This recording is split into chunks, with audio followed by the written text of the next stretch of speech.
So it's a pleasure to introduce the second session. Our next speaker is Carlos Simpson from the University of Nice, and he's going to speak about reduction for SL3 pre-buildings.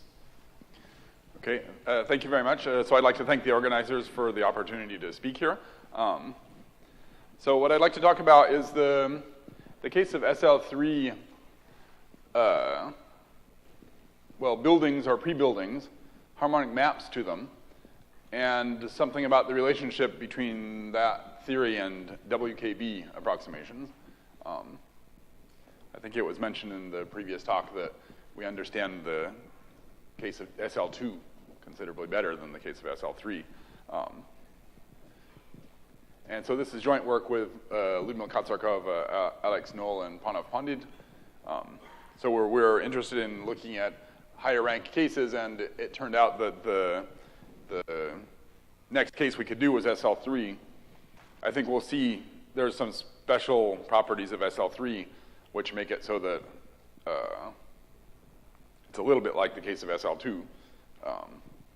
We would, of course, like to have the theory generalized to higher rank also, but we don't currently know how to do that. Okay, so let's start with X. Just in order to avoid writing a little tilde everywhere, let's just let X be the universal cover of a Riemann surface. So it could either be the complex plane, which would be the case in most of the examples we know how to say anything about, or it could be, say, the universal cover of a compact Riemann surface. And so since we're interested in SL3, let's consider a degree 3 spectral curve over X. So what's a spectral curve? It means a curve sitting inside the cotangent bundle of X. And we're going to be assuming that sigma is very generic in many ways. In particular, let's assume it's irreducible and smooth, and that the projection has only double ramification points. So now let's let Qi be the points in X over which the spectral cover is ramified. So outside of a branch point, the inverse image has only 3 points. Has exactly 3 points. And we can denote by phi1 of X, phi2 of X, phi3 of X in the cotangent bundle fiber over the little point X, the forms corresponding to these points. So let's view phi I of X as being one forms at the point X, and as a function of X, we get a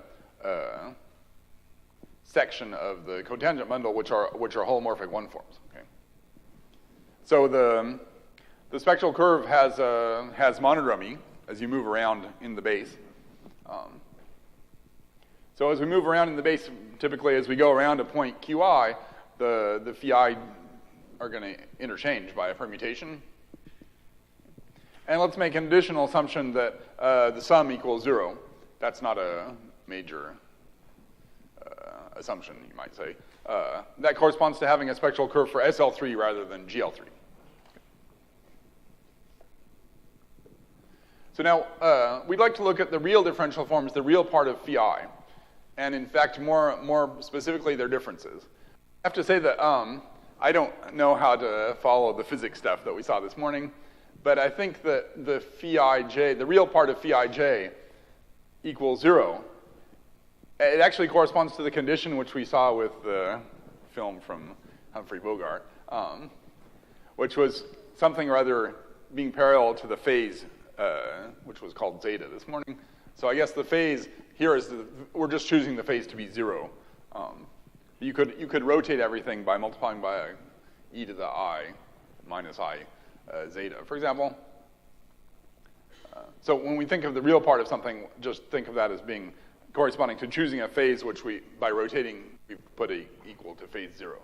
Okay? So now we take the real part of these forms, and more specifically, we take the real part of the difference, phi ij, which is phi I minus phi j, and we call a foliation line is a curve on which one of these forms, real part of phi ij, vanishes.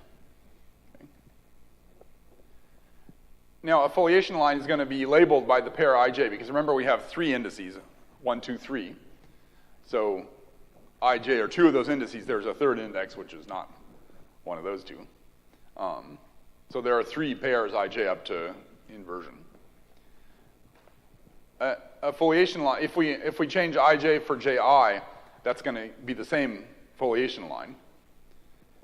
There's a business about direction, which we don't really need to understand for now. Obviously, you would want to understand that better. Where you might say the direction would be stating that the imaginary part of phi ij is positive in the preferred direction. So in that case, if we interchange the labels, that's going to change the direction. That's just for those of you who might be worried about that question. Okay, now if we have a branch point, remember our hypothesis was that the branch points were simple branch points. So there's a unique index which is not concerned with the branching. So the branching interchanges two indices. There's a third index which is not concerned.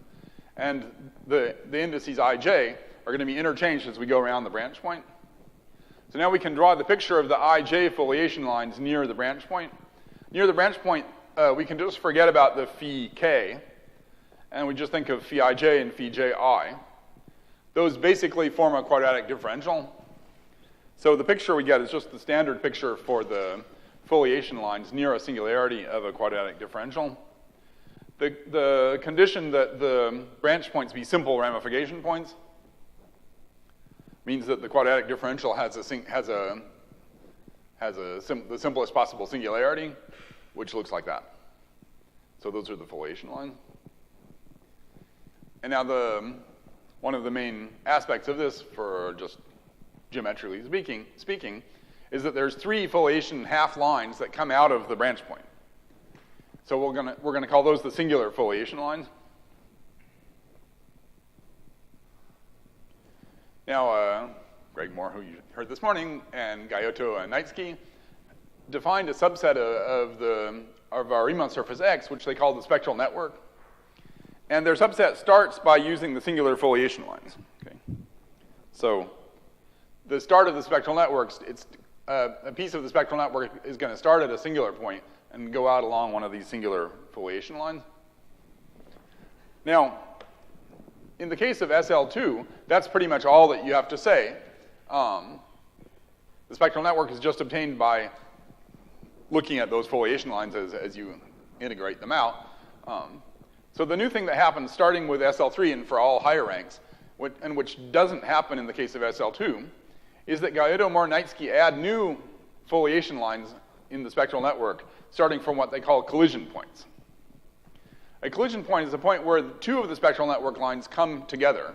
And the collision line, they generate a collision line, which is a third line. So let me draw the picture. Okay, so if we have an ij foliation line, so typically that's going to come from a singular point labeled by ij somewhere down here. And we have a jk foliation line coming out here. So again, typically that would come in at the first stage from a singular point. And if they meet, like at some point, I mean, they're going to meet in lots of points. When they meet, if the indices are correctly oriented, so ij, jk. So remember that there's a direction, and the ordering of the indices corresponds to the direction. And there's a sign question here, which I probably don't know how to get right in any case. But if you look in their papers, that should be explained, I think. So there's an orientation question that given the direction of the line. So a collision is when the two lines come out in that direction towards the collision point. Then there's an orientation question, ij, jk. If they're oriented like that, then they collide and they generate a new line in the spectral network that's labeled ik. Okay. Now this guy can go out and then collide with other stuff and so on. So one of these guys might have actually come from a collision, for example. Okay. Let me back up here. Yeah, okay. Now, I'm not going to talk too much about the sort of general theory of spectral networks, but let me just say that they play an important role in many different directions. So, one of the reasons why we were interested in this with Katsarkov, Nola, and Pandit was that the spectral network curves are expected to furnish a description of stable objects for a Bridgeland stability condition. And this is supposed to generalize a paper of Bridgeland and Smith, which was developed, let's say, by sort of inspired by Kontsevich-Soibelman wall-crossing theory. The stable objects are what are known as BPS states, and in the case of SL2, where we just have a single foliation, the BPS states are what are called saddle connections. So there are things where there's a foliation line that comes out of one singular point and goes into the same foliation line goes into another singular point. Now, a little bit closer to our interest today is that the spectral network curves cut out zones. So think of looking at these curves in the Riemann surface, and then look at the zones which are in the complement of the spectral network. These are zones in which uniform WKB asymptotics hold. So to put it a different way, if we go back to this picture, so those of you who know something about WKB theory, probably more than I do, around a point like that, these are what's called the Stokes lines, basically. So in a region like this, there's going to be an approximation to a solution to a singularly perturbed differential equation. As you cross over the lines, there's one solution which sort of gets glued to a different one, so there's kind of a jump going on. Okay. Then something about physics, which unfortunately I can't say anything about. And now, in our work, we were interested in relating these spectral networks, which we had learned about, which had all these various applications and so on. We were interested in relating them with a different geometrical structure that also corresponds to the spectral curve. So the different geometrical structure was somehow known in the theory of harmonic mappings and so on for quite some time, which was harmonic maps to buildings. Harmonic maps to buildings are kind of the limit in some way of harmonic maps to symmetric spaces. And so, for example, in the 1990s, there was a whole theory of Gromov-Schoen and Korevar-Schoen and so on, developing the theory of harmonic maps from Kähler manifolds to buildings in a way which was analogous to the theory, to Hitchin's theory. Okay, so now remember we're going to be looking at the group SL3. The buildings associated with the group SL3 have dimension 2, not 3. The standard department for the building, is the set of coordinates inside R3, but inside a plane of the form x1 plus x2 plus x3 equals something, which could be 0. So A is R2. But the point is that the R2 doesn't really have its standard coordinate system. The coordinates on R2 are really the x1, x2, x3. And the standard coordinate lines inside this R2 are the lines of the form xi minus xj equals a constant. Now, the Weil group is the group of automorphisms of A given by permuting the coordinates, x1, x2, x3, and also translations. And for our purposes, we were interested in R buildings, so we're interested in translations by any real vectors. Okay. Now, so in this picture, these the edges of these guys are all supposed to be parallel to the standard lines. There's three directions of standard lines, okay? For example, this guy, this guy, this guy, or this guy, this guy, and this guy. Those are all supposed to be parallel. I don't know if that's precisely drawn. So now we can consider things which we call enclosures, which are compact convex subsets bounded by these standard lines. Okay. And then we'll say that a construction is roughly speaking, a construction is a space made by gluing together enclosures along their edges.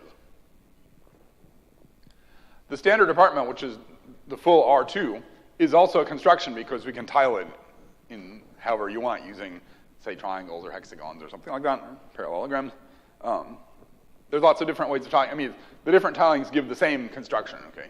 The construction, the data of which stuff are glued together is not considered part of the data of the construction.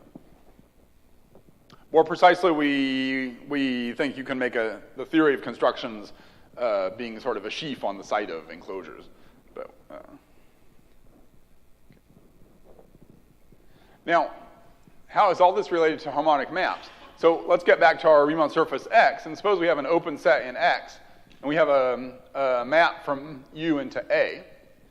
Then the differential DH is a triple of real one forms. I should say whose sum is 0, okay?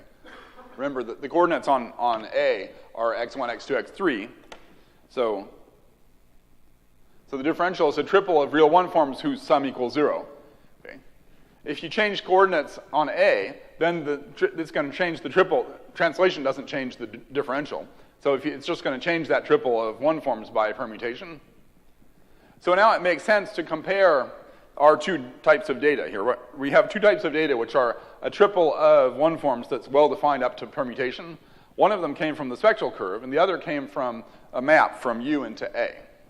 So it makes sense to compare those guys. And we'll say that H is a harmonic map associated to the spectral curve sigma if the differential of H is up to permutation equal to the triple of one forms that we get by the three sections of the spectral curve.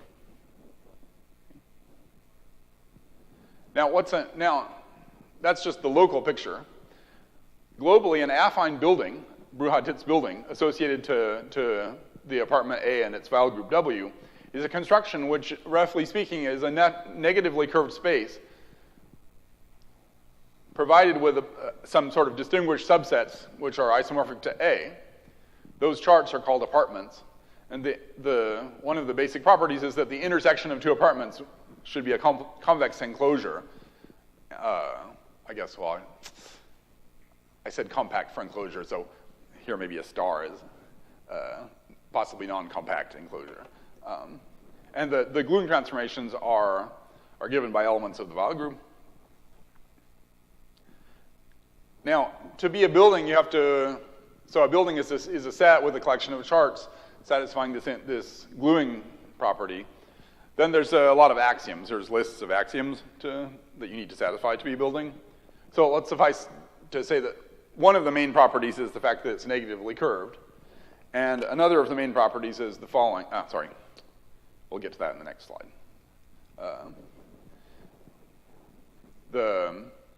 So the typical examples are the Brouhat-Titz buildings associated to groups of the form, for example, SL3QP or SL3K for our non-Archimedean valued field K. So what we'll be interested in is actually doing something like SL3K, but instead of a field K, we think of looking at functions on the real line, which have exponential growth, and the valuation is the rate of exponential growth. Okay. So we'd like to replace the classical SL3K by a notion of looking at growth of functions. Okay. In order to do that, there's an easy way of doing that, in fact, which is just by applying the theory of Anne Parot, who used Kleiner and Lieb theory. Let me just get back to the properties of the building. One of the main properties of a building is the axiom that any 2 points are contained in a common apartment. Okay. So now if you, by the axiom that if we have two different apartments, they intersect in an enclosure and the transformation on that intersection is an element of the Weil group, that means that the distance between the 2 points is independent of which apartment we choose that contains both of the points. So you get a metric structure. So this gives you a Euclidean metric on B. That's not actually the metric we're interested in for WKB properties, but it's the metric you would be interested in for visualizing the building. For the WKB question, we're actually more interested in what's called the Finsler distance. And to be more precise, let's just talk about the vector distance. So if you have two different points in a standard apartment A, you can always perform a permutation so that we have x1 greater than or equal to x2 greater than or equal to x3. Okay? So that's the positive Weil chamber. So any 2 points can be rotated so that the vector from one to the other is contained in the positive Weil chamber. Then that's going to be called the vector distance from one point to the other. Okay, so it's an element of the positive Weil chamber. The Finsler distance is just the maximum of the coordinate differences in that vector distance.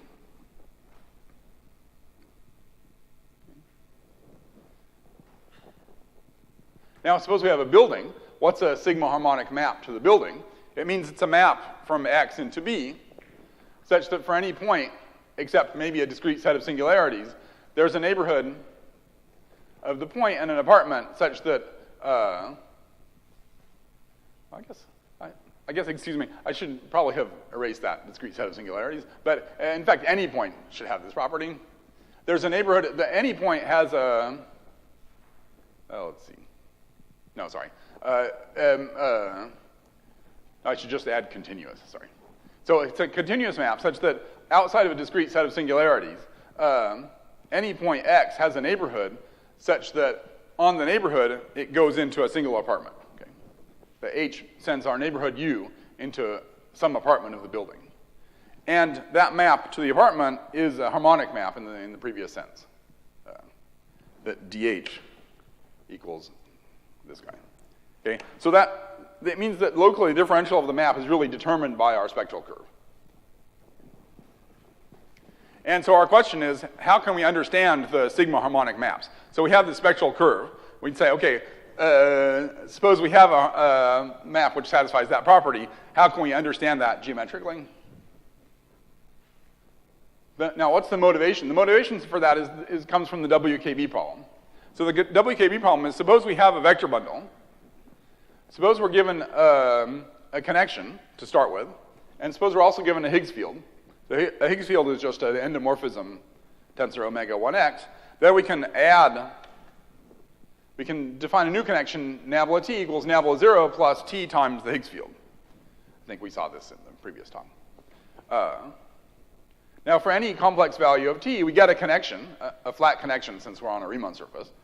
So we get a transport matrix, just solving the differential equation. And basic theory of differential equation tells us that the size of the transport matrix is some exponential of t. And the question is, what is the growth rate of this exponential? Now, kind of some basic aspects of the theory tell us that this really depends on the real direction. That was why there was this question of choice of phase, I think. The choice of phase is the choice of the real ray in the complex plane. Okay? So up to multiplying phi by a rotation, we can just assume that we're talking about the real direction. Now here's where the Perot, Kleiner, Lieb, and so on theory comes in. So we'd like to define the Lyapunov exponent. So we'd like to define the limit of 1 over t log of the size of the transport matrix. That's going to measure the exponential growth rate. That limit may or may not exist. Okay? But the point is that we can actually choose an ultrafilter, which just means that choose a way of choosing a subsequence such that that type of limit exists. Precisely, it's a point at infinity in the Stone-Check convectification. And then we can declare that the limit exists, basically.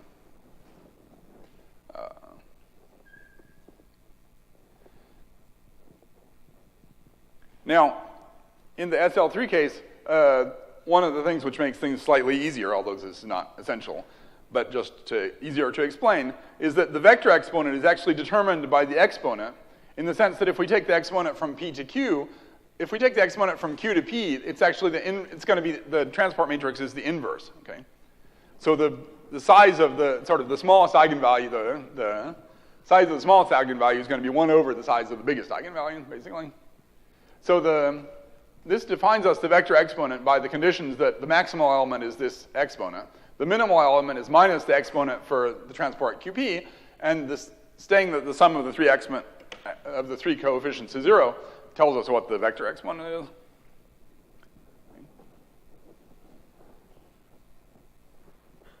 Now, so remember that we started our slides with a spectral curve, and here we have a Higgs field. Okay, so the obvious condition to make is let's assume that the spectral curve sigma is the spectral curve of the Higgs field phi. Okay?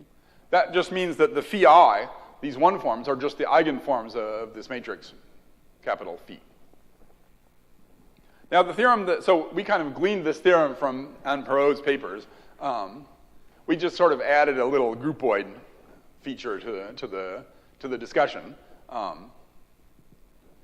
And plus we also added just a utilization of classical WKB theory on a small open set, allowing us to calculate the differential of the map. So the conclusion is that there exists, in this WKB situation, there exists a sigma harmonic map from X to some building. That all depends on the choice of the ultrafilter, such that the exponent is just the Finsler distance from h of p to h of q, or the vector exponent is the vector distance from h of p to h of q. Okay?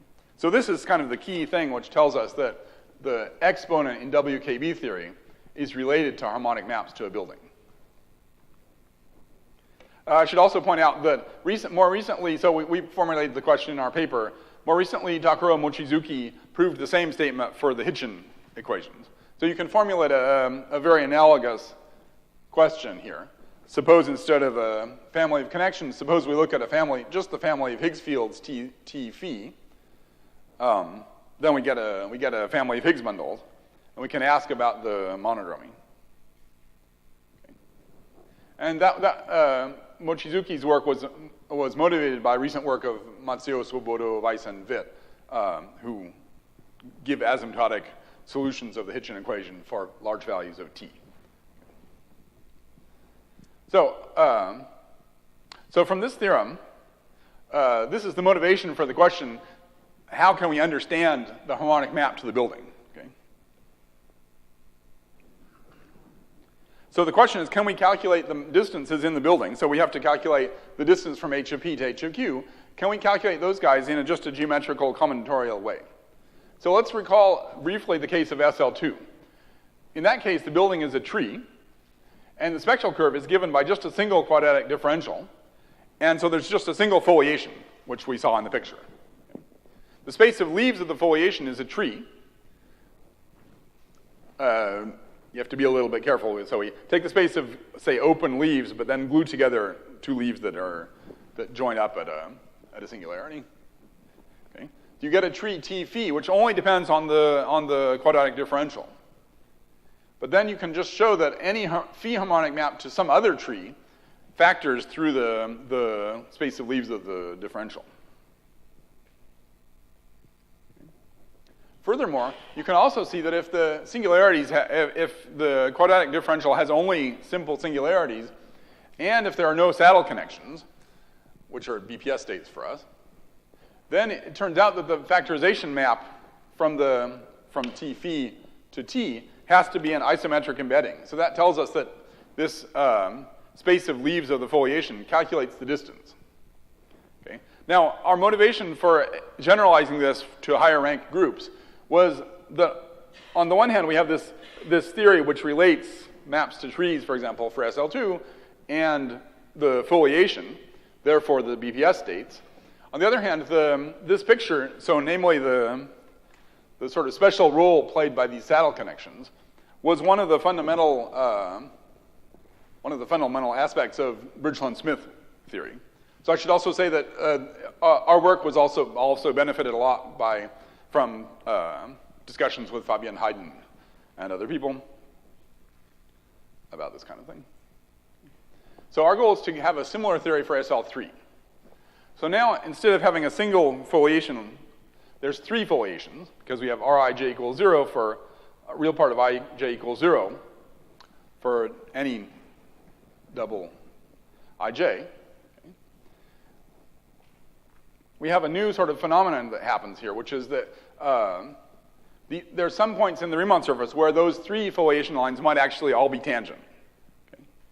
Those are called caustics. We'll see those in a picture. Away from the caustics, the integration map, just defined by integrating the differentials, gives you a coordinate chart. So away from the caustics, an open set in the Riemann surface looks like an open set in our standard apartment. Okay. Along the caustic, that map's going to fold. We'll see that in a minute. Okay, so now it turns out you can choose an open covering.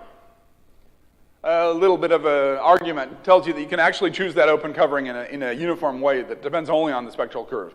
It doesn't depend on the map to the building, in such a way that the open sets have to go into apartments of the building. Okay. Then these open sets, we can sort of trim them off to make little hexagons or something, or triangles, and we can construct a construction, C0, which we call the initial construction. And we get a sigma harmonic map to the construction with this factorization property. Okay? So this is the factorization property we're looking for. Okay? Now, what's the only problem? The only problem is that, for one thing, this initial construction depended on our choice of open covering. It's not going to reflect the distances. So it's not going to have this property that the distances in the construction are the same as the distances in the building. But that was what we were interested in. And the reason for these problems, the aspect which sort of relates to these problems is the fact that C0 is not negatively curved. Now, let's remember that inside our standard apartment, with its Euclidean metric, the angles between corners of the construction, of the edges, are 60-degree angles, or multiples of 60 degrees. There's a little deal about parity, which tells us that there's only an even number of sectors at any point. You might have just 2 sectors, but that's kind of somewhat degenerate. The main positively curved point is a fourfold point where there's 4 sectors of 60 degrees which come together. Okay. So now this is back to the picture. Okay. So this is now a picture inside X. Okay. Here we have 2 different singular points, here and here. We have 3 spectral network curves that come out of the singular points. They go up. This is another singular point. Here we have a collision, as we drew in the previous slide. Here's another collision. This is a picture of a caustic. And these guys are the foliation lines, 2 of the 3 foliation lines along the caustic. The third guys are basically vertical in this picture.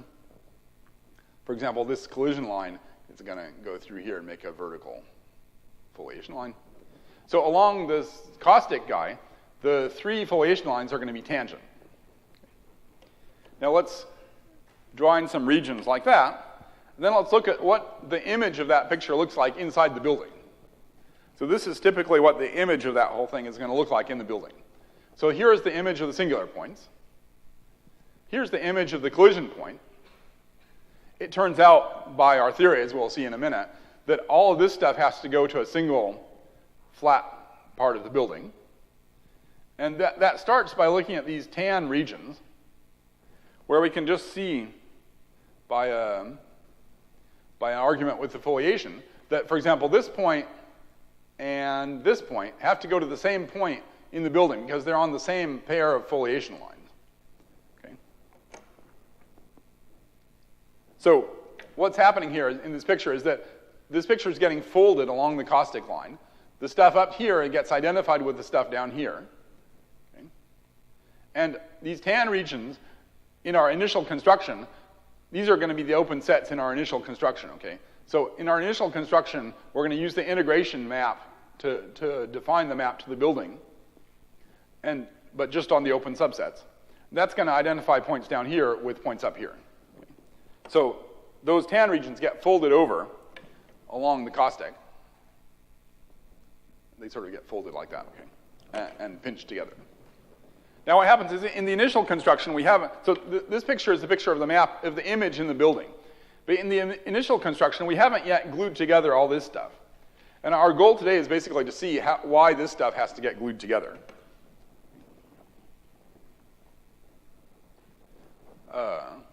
So now what we would like to do is to construct a pre-building to be a quotient of the initial construction where we basically glue together all the stuff that needs to get glued together.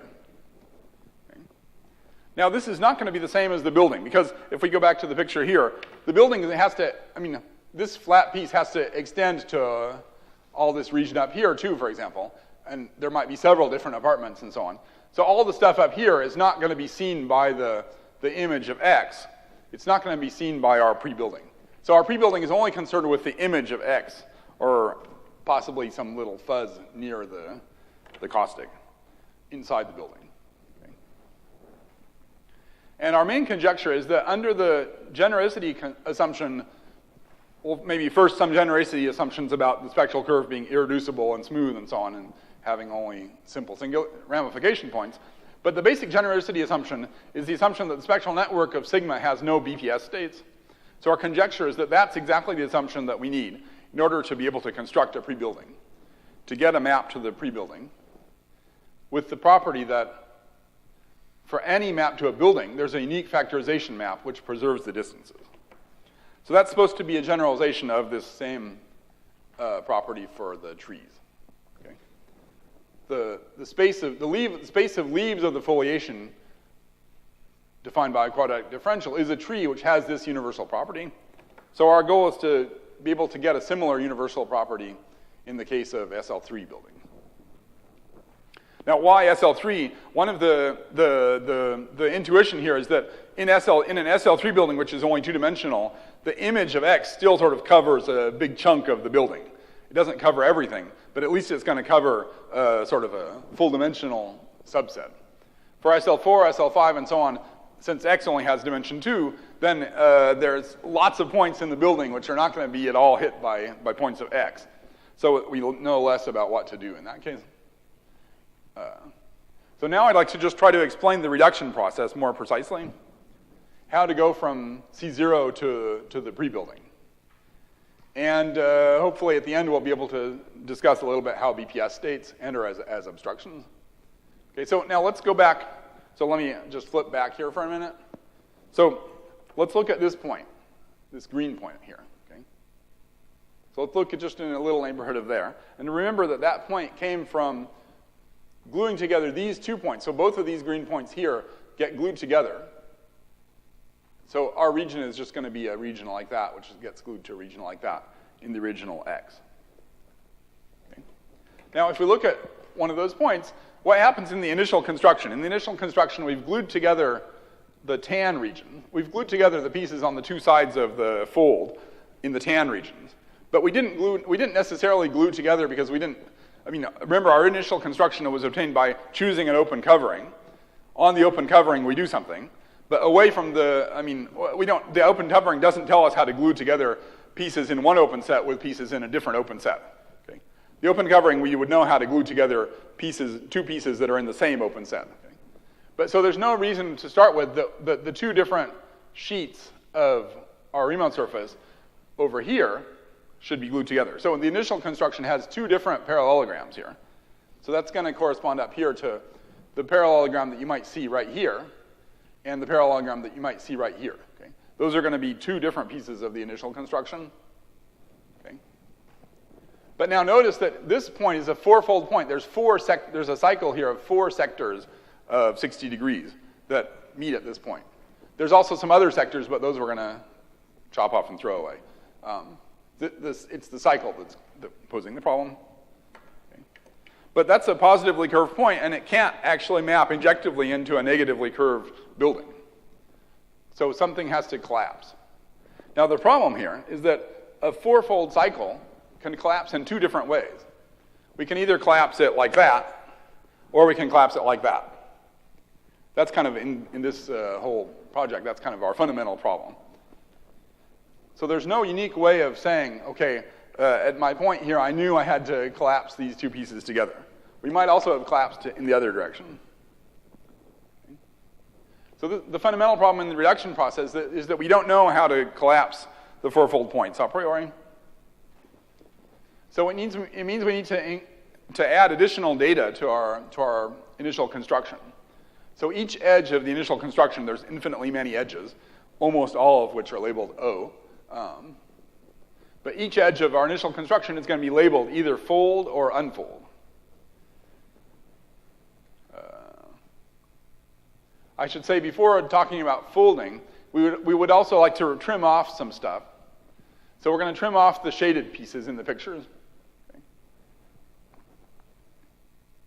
So we're going to trim off everything that's shaded up here. So that means that we're just left with a cycle of 4 sectors here. Now the question is, why are we supposed to fold these edges and not these edges?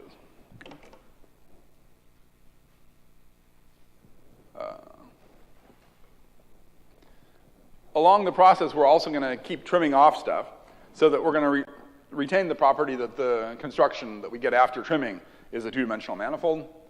So now our reduction process is going to result in a sequence of 2 manifolds, which are constructions. And when we go from one to the next, it's going to be because we fold together 2 parallelograms and then trim. Okay. So here's an example. So here would be 2 different parallelograms, which would want to get folded together because these 2 edges are marked fold.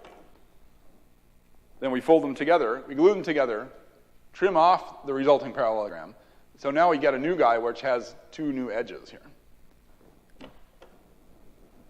It turns out last year at the Institute, I saw a talk by Doron Puder, who was working with Uri Parzanchevsky on Stalling's core graphs. So if anybody happens to know about that in finitely presented group theory, there's this process of folding and trimming used to create a Stalling's core graph. And it seems quite clear from the geometry that what we're doing here is some kind of two-dimensional generalization of that theory. Okay. Now, how do we get the labeling of our original construction? It comes from the property that if we have an open subset of X, which is not on one of the caustics, then it's not going to be folded by a harmonic map to the building. So if I can just go back to the main picture here. That means that this piece up here is not folded. So when we go into the building, that means that we're not supposed to be folding an edge which is like this, which is going to say here that these two edges are not supposed to be folded. At a fourfold point, something has to get folded. So if those two edges are not folded, then these other two edges automatically have to be folded. That determines the labeling. Okay. If we have a fourfold point, at least two of the edges have to be folded. And inside our initial construction, two of the edges are going to be labeled O, so that means the other two edges have to be labeled F. Okay. Now it turns out that, we'll see in the picture in a minute, that the edges that are labeled to be folded in the initial construction are basically sort of a shadow of the caustic. They're kind of the combinatorial version of the caustic that happens once we've trimmed away those shaded regions. The caustic goes inside the shaded regions, so once we throw them out, we don't have the caustic anymore, but we have what we call a post-caustic. Okay? So we're going to have a sort of a sequence of edges like that, which are labeled to be folded. If you think about the curvatures of these points, the curvatures, there's 8 sectors here, 4 sectors, 8, 4, 8, 4, and 8. And the total curvature along the caustic amounts to the curvature of a single 8-fold point, so a point with 8 60-degree sectors. And the reduction process is going to manage to collapse that post-caustic guy just down to a single 8-fold point, and this will be a negatively curved space. Okay, so the reduction process is to remove these positively curved regions by sort of combining them with the negatively curved ones, and in the end, we just get a negatively curved point. So this singular point, which was it was the collision point, if you remember the original picture, becomes a negatively curved point, which kind of has the entire caustic sort of squished into it. Now, what's our question here? Our question is, how do we define the new labeling, starting from the old labeling? And our conjecture is that there's a unique way to do that if we assume that there are no BPS states. So let me get to an illustration of that with pictures, but just before that, let me just go back to this picture. Remember that here we had somebody with two different parallelograms joined together along these two edges that needed to be folded together. When we fold them together, that was just for the picture, the green and the blue stuff, which was nothing there, becomes two edges which get glued together. So now we have these new edges here. So now, a priori, we don't know how to label these new edges. But basically, the labeling of the edge here, which we knew about, propagates along here. So in this simple situation, the labeling that we knew sort of is going to propagate to tell us the labeling that we didn't know. Okay. Now, what's a case which might happen? What's the possible case where the labeling is not going to propagate? The labeling from here is going to propagate up to here. The labeling from here is going to propagate all the way up to here. But suppose we have two parallelograms that need to get glued together. But suppose that there's an 8-fold singular point already on the edge of one of these parallelograms. Then that's going to sort of block the labeling from propagating all the way over to here. Once we glue those two parallelograms together, then color it a tan, then remove the tan guy. Okay. Then we've glued, so some sort of more general genericity hypothesis is going to tell us that what's on the other side of the 8-fold point is not going to be another 8-fold point, that would be sort of more non-generic than. Sorry?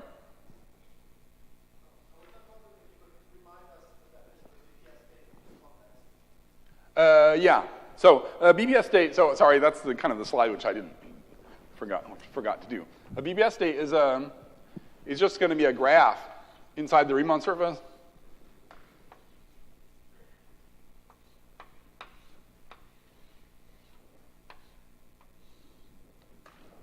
Let's see. A BPS is like it's a closed graph in the Riemann surface on the spectral. It's a closed component of the spectral network, basically. So you might have a singular point here, here, and here, for example. Those guys might collide, but that might meet up with a spectral network curve that comes out of a different singularity. So this guy is the BPS state.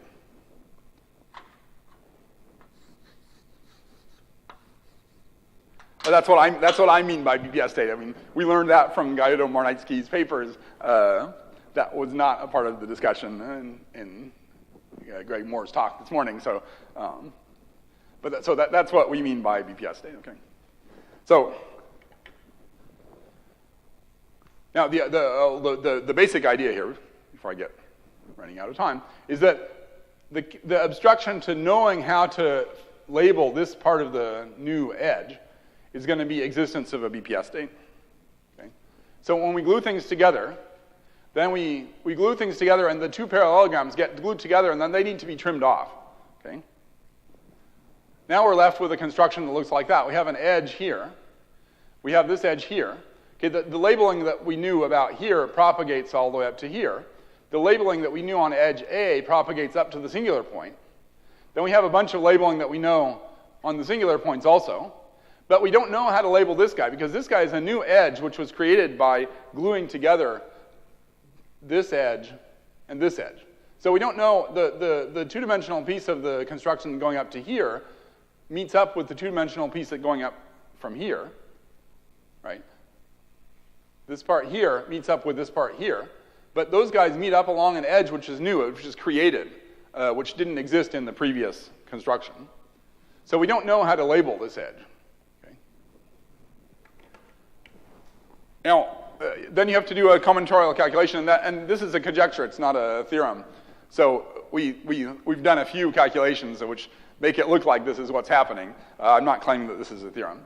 But if you do some calculations, you can see basically there are some cases in which you can determine logically what has to be the labeling of the edge C, and other cases in which you can't determine. The cases, the unknown cases are the cases where the edge A is labeled as open or unfolded, and most of the BIs, except maybe one, are also labeled as unfolded. Now, well, this part I'm not going to get to. But how am I doing for time? 3 minutes, okay. So, if you think about it, so the case where, say, A was not folded, that corresponds to the case where, for example, in our picture, farther out along here, there was a singular point. And these edges form a part of the BPS, form a part of the spectral network. They're kind of, A is kind of a half of a BPS state coming in this direction. And it turns out, well, this is a little bit more complicated, but the cases where most of these edges are labeled as unfolded corresponds to a case where this singular point was a collision of some spectral network curves. And so the edge that's going out in this direction is kind of the other half of a BPS state, and those guys meet up. So basically there's going to be a BPS state along here, going off in that direction and going off in some of the other directions at the 8-fold point. In at least computationally, experimentally, you might say, in the cases that we've looked at where it turns out that we can't determine the labeling of the edge C, it turns out that those seem to be the cases where there's a BPS state. Now let me just close by a slightly different illustration of why we would expect a BPS state to lead to some indeterminacy. This is like the case of the saddle connection for the SL2 case.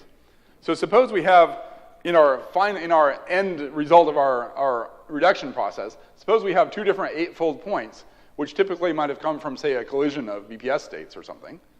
And suppose that they're joined by the same edge. So this edge is going to be a BPS state. Now, if we extend these two lines, so the construction is everything down here in two sheets, right, that sort of fold over, nothing up here. Okay? So it's like a saddle. If we extend these two lines in the two different sheets, we have two different sort of trapezoids here, which could either be not glued together or it could be glued together. And there's no way of determining whether they're supposed to be glued together or not. So if we didn't have any previous information, such as coming from the Riemann surface, telling us whether to fold this edge or not, we would there's two possible harmonic maps, or in fact many possible harmonic maps to buildings, one of which doesn't fold this edge, and many of which do fold this edge to a greater and greater extent. Okay? So let me just finish. So that's the end of the talk. Let me just finish with the question, which is what we don't know, but what we sort of suspect is that this type of ambiguity, which comes up in just the definition of our process, we suspect that type of ambiguity should probably actually occur in the wall crossing situation. So on one side of the wall, you'll sort of have a sequence of harmonic maps to buildings. On the other side of the wall, you'll have a sequence of harmonic maps to buildings. And maybe at either codimension 1 or maybe real codimension 2 places in the wall structure, it's possible that the limits of these harmonic maps to buildings are just not the same because of an ambiguity like that. So that's just a sort of a very hypothetical question. So maybe I'll stop there.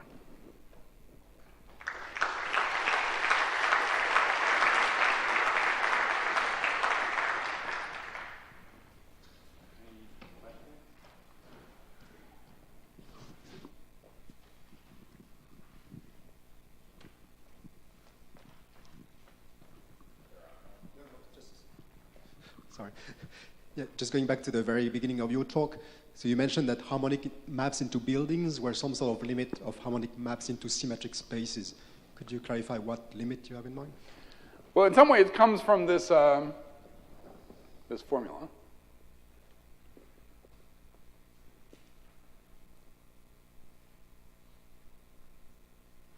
The Perot's theory gives a limiting action on a building, and by doing a groupoid version of that, we can sort of take a limiting harmonic map to a building. This guy is going to be the building is going to be the Gromov limit of the symmetric spaces.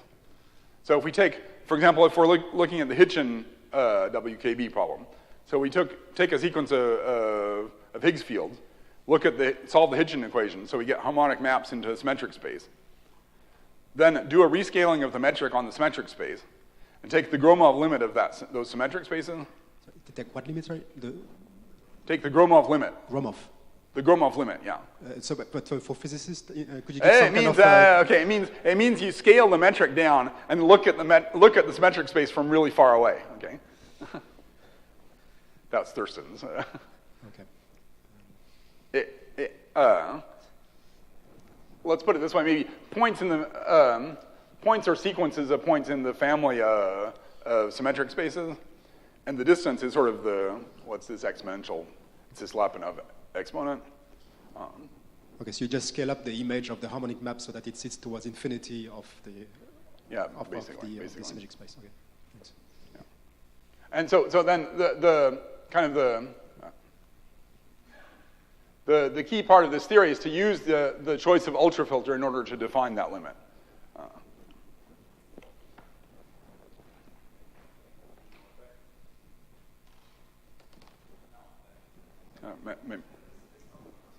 Can you associate the system algebra to a building? I don't Using know. the theory of Collège? I don't know how to do that. Probably that probably exists, yeah, but I don't know. I don't know. I mean, it probably has, but I don't know.